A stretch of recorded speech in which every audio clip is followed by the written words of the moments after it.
Hello, and welcome back to our podcast series on weather patterns to physical risk swaps. I'm David Kelly, your host. I bring over 30 years of experience in banking, front office, and risk management, along with advisory roles in regulatory compliance and model risk governance. My recent focus has been developing solutions for physical risk hazards, particularly floods. Currently, I serve as Chief Scientific Officer for NKM Research Labs, a pioneering open source innovation within the Linux Foundation. Today we're going on a walk through the various categories of hazards that threaten both our built environment and financial systems. Practitioners in physical risk, like any other silo, have their own language. So it's worth spending this episode walking through the definitions. So here goes. So let's start with hydrological risks.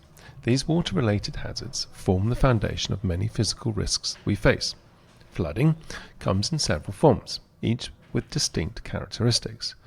Riverine flooding happens when water exceeds river channel capacity, like we saw with the devastating Mississippi River floods of 2019. Flash floods develop rapidly. Just think of the Ellicott City events that transformed main streets into raging rivers within minutes. Coastal flooding, however, driven by storm surges, was dramatically demonstrated during the Hurricane Sandy. Pluvial flooding occurs when rainfall overwhelms drainage systems, as Houston experienced during Hurricane Harvey. And there's groundwater flooding, often overlooked, which we saw during the UK winter of 2013-14, where communities remained flooded for months as water continued to emerge from saturated ground.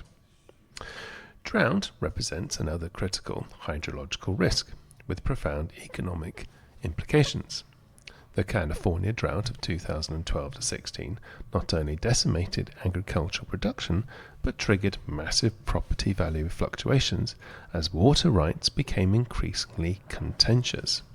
Communities with secure water access maintained their value, while those dependent on unreliable sources saw significant devaluation.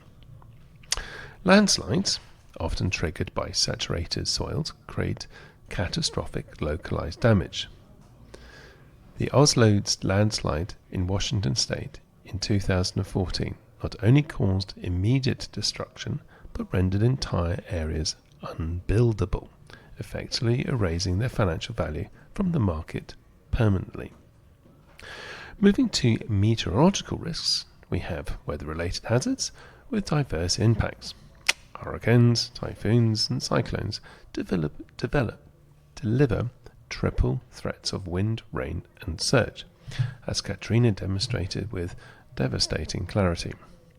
Tornadoes create intensely destructive but localized damage paths, like the mile-wide Joplin tornado that obliterated thousands of structures in minutes. Extreme heat events increasingly stress infrastructure beyond design parameters. In 2021, Pacific Northwest heat dome buckled, rose, and accelerated urban building deterioration. These events particularly impact property values in areas lacking adaptation measures. Cold extremes present their own challenges. The famous Texas freeze of 2021 revealed vulnerability in supposedly resilient systems. Hailstorms regularly cause billions in roof and vehicle damage across central United States, creating predictable seasonal spikes in insurance claims that influence regional premium rates.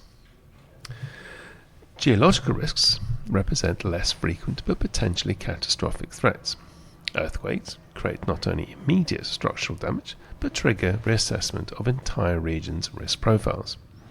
The Christchurch, New Zealand earthquakes in 2010-11 permanently alters the city's property market, creating zones where rebuilding became financially prohibitive despite being physically possible. Volcanic eruptions impact property throughout multiple mechanisms. Direct destruction from lava flows, structural loading from ashfall, and air quality degradation affecting habitability. The Kilauea Eruption in Hawaii created instant transformation of high-value properties into worthless land covered by cooling lava. Tsunamis represent particularly devastating coastal hazards, as the 2011 Tohoku, I'll get there eventually, event demonstrated in Japan, where even well-prepared communities suffered catastrophic losses that transformed coastal property values overnight. Biological risks have gained renewed attention in recent years. Wildfires increasingly threaten the wildland-urban interface, with California's Camp Fire essentially erasing the town of Paradise from the map. The subsequent insurance retreat from fire-prone regions created second-order financial impacts far beyond the directly affected properties. Pest infestations can dramatically impact timber values and agricultural productivity. The emerald ash borer infestation across North America has killed millions of trees, reducing property values in heavily wooded communities and requiring significant removal expenditures. Dare I mention the COVID-19 pandemic just demonstrated how biological risks can fundamentally reshape property values through changed use patterns, with office buildings and retail spaces experience dramatic devaluation, while residential properties in less dense areas appreciated. I like to especially highlight compound and cascading risks, as these represent some of the most challenging scenarios for financial risk assessment. These occur when multiple hazards interact, creating effects far greater than the sum of their parts. Consider a hurricane that causes both immediate wind damage and flooding, followed by power outages during extreme heat. This cascading scenario might render properties uninhabitable far longer than any single hazard, dramatically increasing business interruption costs and recovery timelines. We saw this play out after Hurricane Maria in Puerto Rico, where power infrastructure damage extended the effective impact period by months. Another classic compound scenario involves drought conditions that kill vegetation, followed by intense rainfall that triggers mudslides on destabilized slopes. This sequence affected California again, coastal communities following wildfire seasons, creating damage in areas that had escaped the initial fires entirely. Perhaps most insidious are the cascading infrastructure failures. When flooding damages electrical substations, it can disable water pumping systems, which then prevents firefighting capabilities. This exact cascade contributed to the post-hurricane flooding disaster in our favorite city of New Orleans, where multiple system failures compounded each other.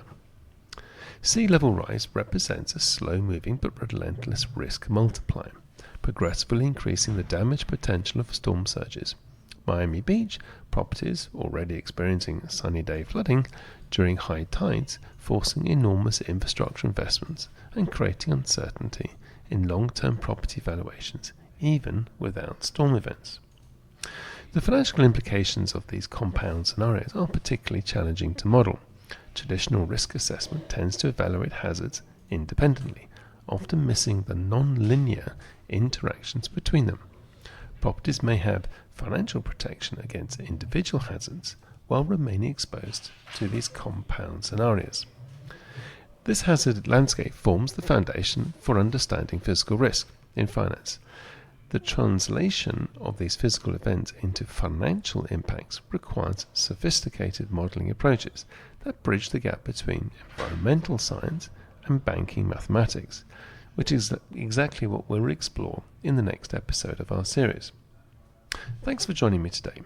In our next episode, we'll delve deeper into how these hazards translate directly into financial risks and explore innovative approaches to managing them. Until then,